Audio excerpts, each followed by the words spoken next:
7 alam yang dilalui manusia. Alam ruh.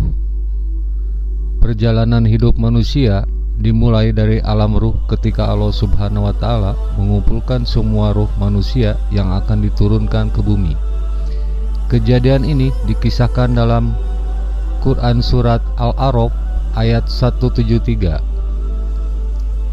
Dan ingatlah, ketika Tuhanmu mengeluarkan keturunan anak-anak Adam dari sulbi mereka, dan Allah mengambil kesaksian terhadap jiwa mereka, seraya berfirman, "Bukankah aku ini Tuhanmu?" Mereka menjawab, "Betul, Engkau Tuhan kami. Kami menjadi saksi, kami melakukan yang demikian itu, agar di hari kiamat kamu tidak mengatakan, sesungguhnya kami, Bani Adam, adalah orang-orang yang lengah terhadap ini, keesaan Tuhan." Alam rahim. Setelah membuat kesaksian tentang Allah Subhanahu wa Ta'ala, selanjutnya satu persatu ruh tersebut dihembuskan Allah Subhanahu wa Ta'ala ke dalam rahim ibu, sebagaimana disebutkan dalam Quran Surat Sajadah ayat 9. Kemudian dibentuknya janin dalam rahim dan ditiupkan ke dalamnya sebagian dari ruhnya. Sejak itu, mulailah manusia memasuki tahap kedua dari perjalanan hidupnya. Kurang lebih selama 9 bulan, janin manusia menetap di rahim ibu, untuk kemudian setelah tiba waktunya, lahir ke dunia menjadi seorang bayi. Alam dunia. Sejak lahir ke dunia, mulailah manusia memasuki tahap ketiga dari perjalanan hidupnya. Manusia hidup di dunia dengan umur yang beragam, mulai dari hidup yang hanya beberapa saat hingga yang hidup puluhan tahun, bahkan ada yang lebih dari 100 tahun. Kehidupan di dunia adalah kehidupan yang pertama bagi manusia. Allah Subhanahu wa Ta'ala menjadikan 2 kali kehidupan dan 2 kali kematian bagi manusia, sebagaimana disebutkan dalam Quran Surat Al-Mu'min ayat 11. Alam kubur atau barzah. Jika kematian datang menghampiri seseorang, maka putuslah hubungannya dengan kehidupan dunia. Hanya amal baik dan buruklah yang abadi menemani sampai ke alam kubur. Amal baik seperti sholat, zakat, sedekah, dan zikir, semua itu akan membawa kebahagiaan dan ketentraman di dalam kubur.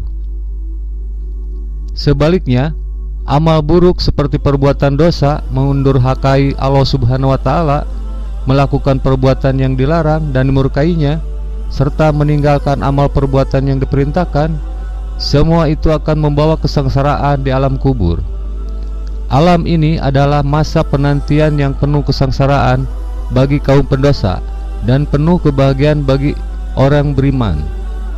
Alam kubur akan berakhir pada hari kiamat kelak.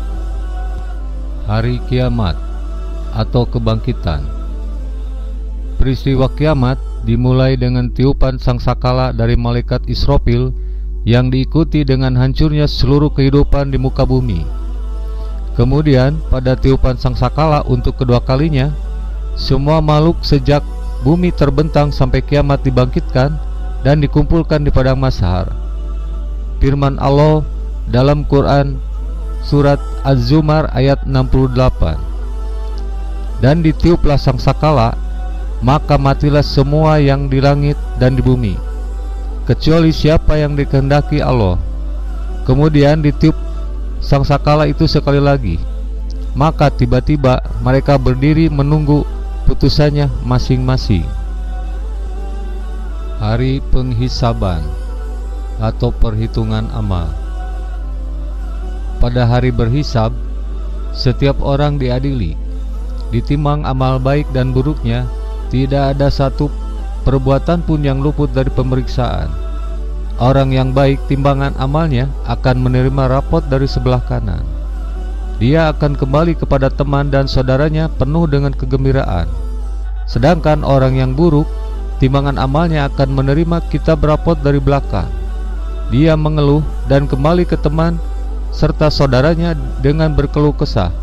Suasana tersebut dilukiskan dalam Quran Surat Al-Insyikok ayat 7-12. Hari pembalasan. Setelah menerima rapot, setiap orang diperintahkan menempuh perjalanan menuju tempat abadi yang telah disiapkan untuk mereka. Orang yang telah menerima rapot dari sebelah kanan dengan mudah dapat melalui lembah neraka yang ganas. Dia tidak merasakan panasnya api neraka sedikit pun. Dia sampai di surga abadi dengan penuh kegembiraan, disambut oleh penduduk surga dengan pesta meriah, hidup kekal selamanya di sana. Wallahu a'lam bishawab.